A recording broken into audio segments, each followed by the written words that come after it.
So the team here is making some significant progress on our 1979 Pontiac Trans Am project. This, of course, is an original 10th anniversary Firebird Trans Am, which means it's got the gray and silver color combination. So the owner has nicknamed this one Quicksilver, which it's definitely going to be when it's done.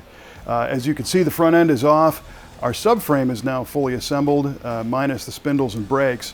This is pretty cool. We took the original subframe out of the car, checked it for squareness, media blasted it, epoxy painted it, and then painted it with an industrial satin Imron paint coating so that it looks like factory brand new, and we know it's going to fit right because it's all true and square. And it's been upfitted with some Global West tubular suspension parts. One of the things I like about Global West is these are all fixture welded on a jig, and you can see these bushings here.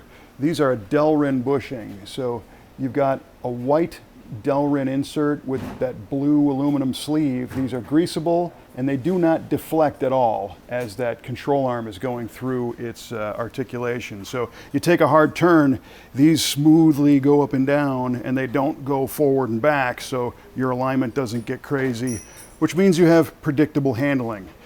This oversized sway bar certainly helps that too. There are polyurethane sway bar mounts attaching to the frame.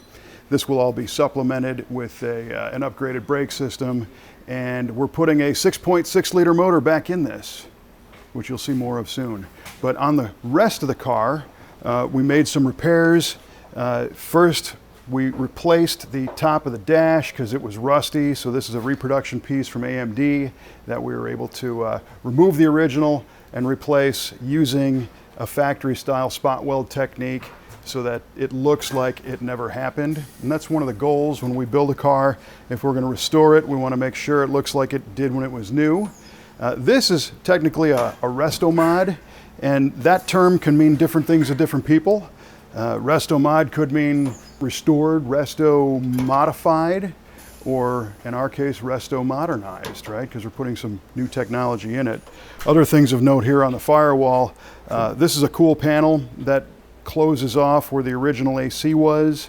It has a nice little blister in it. You can actually purchase this panel from Detroit Speed. We installed this one using some panel bond glue, so we didn't have to weld that. It's going to stay part of the structure of the car. On the inside of that is a bracket that mounts our vintage air system right to the firewall. We also had to do a little toe board fix and weld up a few of the holes. So this is all cleaned up and ready to get its treatment of epoxy, and then the dashboard will be painted the original color, and then the firewall will be painted the satin black along with the inner fenders and all the rest of it. We did a test run on the engine.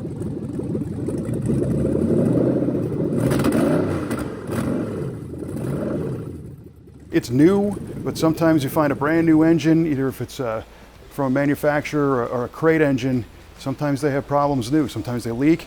In our case, we had an ignition coil that was bad, right out of the box. So we verified all that. That's gonna go in here. Once this is painted, the whole subframe goes back together, and we proceed along. So if you have a classic or a muscle car that you wanna be able to drive every day and enjoy with more power and better capabilities, you can find us at V8Speedshop.com anytime. And we're happy to bring your version of Quicksilver or whatever you've got to life.